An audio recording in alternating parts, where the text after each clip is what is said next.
En vista de la enorme aceptación que ha tenido el paro nacional convocado para enfrentar el paquetazo de reformas de Duque y de la OCDE contra el país, ya salió el Uribato en cabeza del subpresidente Duque a señalar que detrás de la movilización se encuentran intereses oscuros.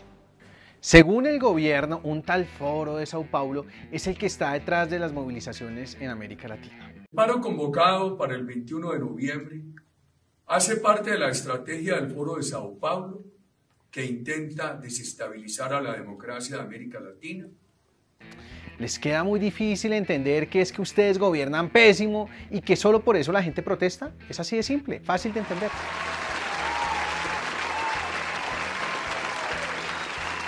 Hace 30 años le echaban la culpa a la Unión Soviética, después a la FARC, después al castrochavismo y ahora al tal Foro de Sao Paulo. ¿Qué sigue? Freezer, Darth Vader, el Joker, Thanos. No podían vivir con su fracaso.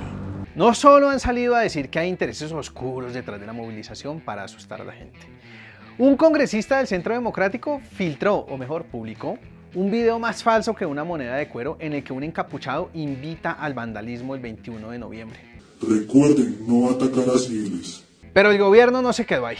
También han salido el subpresidente Duque y su gabinete a señalar que son falsas las razones del paro, que el gobierno no alista ninguna reforma tributaria, ni pensional, ni laboral, ni ningunas privatizaciones. Ay, subpresidente, queda mal diciendo esas cosas. ¿Qué pasó con eso? ¿De qué me habla, Diego? Claro que sí se viene una reforma tributaria, una pensional, una laboral y además la privatización más grande en la historia de Colombia. Y todo por orden de la Organización para la Cooperación y el Desarrollo Económico, la tal OCDE. Que no es el grupo de países ricos que nos han querido presentar, no.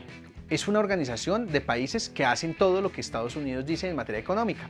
Tan es así que por eso es que países como China, Rusia, India, Brasil o Argentina no hacen parte de dicha organización. Pero en fin, entre Santos y Duque, dóciles siempre ante el poder, nos metieron a esa organización, que le ordenó a Colombia cumplir con ciertas reformas económicas. En 2015 y en 2019, en los documentos llamados Estudios Económicos de la OCDE para Colombia, esa organización señaló que Colombia debía hacer una reforma tributaria, una laboral, una pensional y además adelantar la privatización de las empresas públicas. Frente a la reforma tributaria, la receta es la misma que siempre se ha venido aplicando desde hace 2 décadas. Bajarle los impuestos a las grandes empresas y subírselos a la gente en particular a través de aumentar los productos gravados con el IVA. En términos laborales, la OCDE señala que es necesario 1. Acabar los aportes a las cajas de compensación, instituciones que nos permiten a los trabajadores recreación y deporte a la que de otra manera no podríamos acceder. 2. Flexibilizar los despidos contra los trabajadores por parte de las empresas, es decir, poder echar a la gente de las empresas a diestra y siniestra sin consecuencia alguna. 3. Recortar salarios con varias medidas que van desde recortar los pagos de dominicales y festivos, tal como lo propone el proyecto de ley 212 que se tramita en este momento en el Congreso y cuyo autor es el siempre enemigo de los trabajadores Álvaro Uribe Vélez, hasta proponer que los jóvenes menores de 25 años les paguen apenas un 75% del salario mínimo. A Colombia la está matando la pereza. Lo que tenemos que hacer en modificación de jornada de trabajo es recortar la jornada de sueño, es recortar la jornada de vacaciones, es recortar la jornada de festivos. 4. Impedir los aumentos del salario mínimo por encima de la inflación. Es decir, que la OCDE le ordena a Colombia que congele el salario mínimo por varios años. Es película, hijo. No hay nadie tan malo en la vida real. Y 5. Permitir contratos laborales por horas, acabando así con cualquier posibilidad de estabilidad laboral.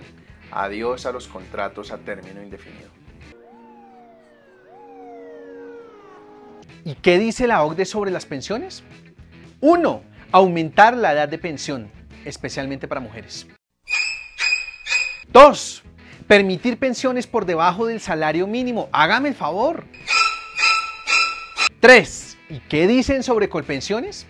La OCDE propone acabar de a poco con el régimen de prima media. ¿Qué es el régimen de prima media? Es el sistema de pensiones público, el de Colpensiones, con el que los colombianos aspiramos a tener una pensión mayor que la que obtendríamos si cotizáramos con un fondo de pensiones privados.